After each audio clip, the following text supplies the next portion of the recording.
Welcome to UCT Libraries How-To series. This video will provide you with basic information on how to search EbscoHost, a multidisciplinary database platform.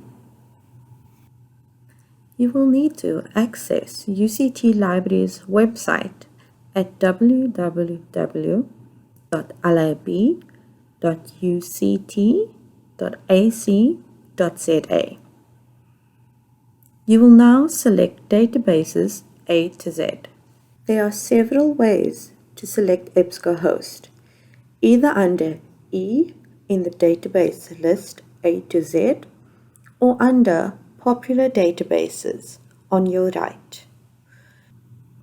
For this example, we'll select two relevant databases, Academic Search Premier and Africa-wide Information. Click on Continue. If you are not sure which database to select, read the description below the title. Enter in your search terms, politics and South Africa, and then click Search.